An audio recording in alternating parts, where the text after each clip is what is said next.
जय श्री कृष्णा। पितृपक्ष में भगवान राम द्वारा अपने पिता दशरथ के लिए किए गए पिंडदान को लेकर एक कथा है। इसे सभी को सुनना चाहिए। इन दिनों अधिकांश घरों में इस कथा का वाचन किया जाता है। पितरों की मुक्ति से लेकर घर परिवार में शांति और खुशहाली के लिए लोगों को जागरूक भी किया जा रहा है।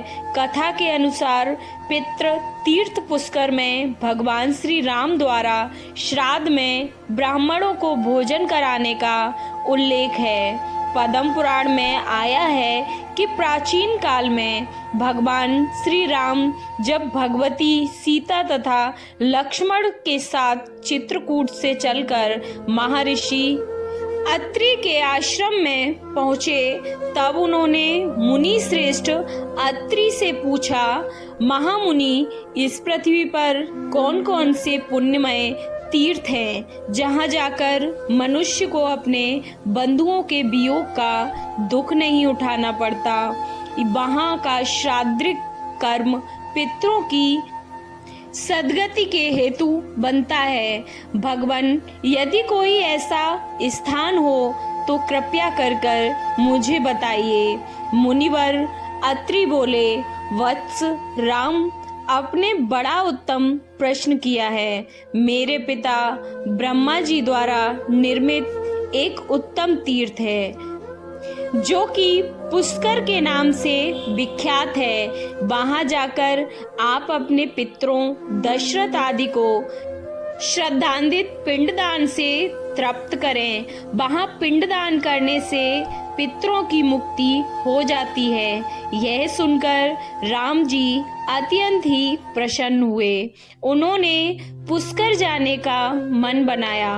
वे कच्छवान पर्वत, विदिशा नगरी तथा चरमवती को पार कर यश पर्वत पहुंच गए। वहां से मध्यम पुष्कर गए। वहां स्नान करके उन्होंने देवताओं तथा पितरों का तर्पण किया। उसी समय मुनि श्रेष्ठ मार्कंडे अपने शिष्यों के साथ वहां आए।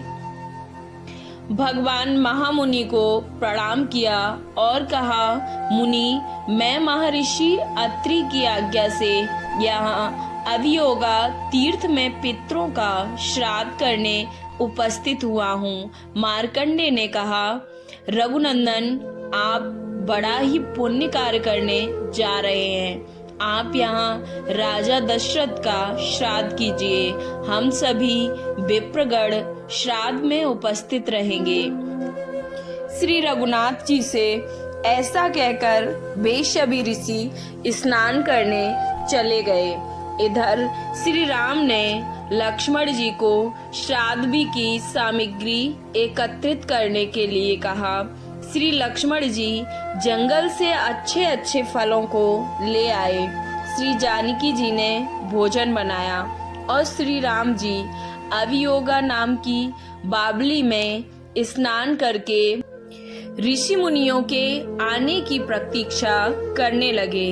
दोपहरी में जब कुप्ता बेला में आई, उसी समय ऋषिगण उपस्थित हो गए। मुनियों को आया देखकर सीता माता वहां से हट गईं और झाड़ियों के पीछे हो गईं। श्री रामचंद्र जी ने विधि पूर्वक श्राद्ध में ब्राह्मणों को भोजन कराने लगे।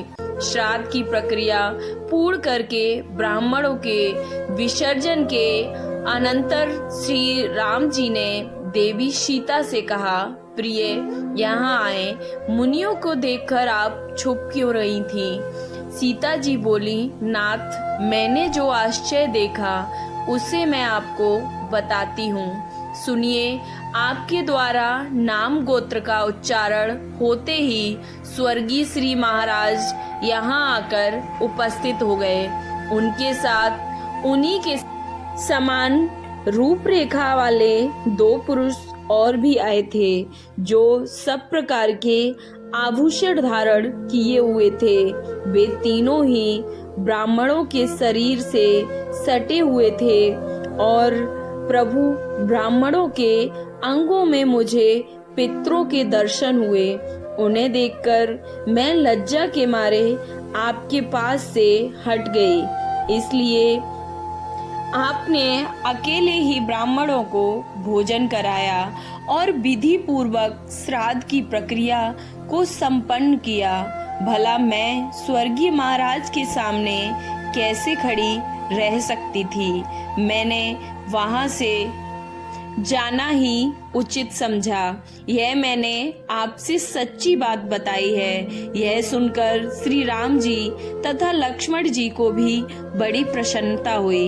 इस श्राद्ध की कहानी को सभी श्राद्ध के दौरान अवश्य सुने। अगर वीडियो अच्छी लगी हो तो कमेंट बॉक्स में जय श्री कृष्णा जरूर लिखें। वीडियो को लाइक, चैनल को सब्सक्राइब करना ना भूलें। जय श्री कृष्णा। राधे राधे।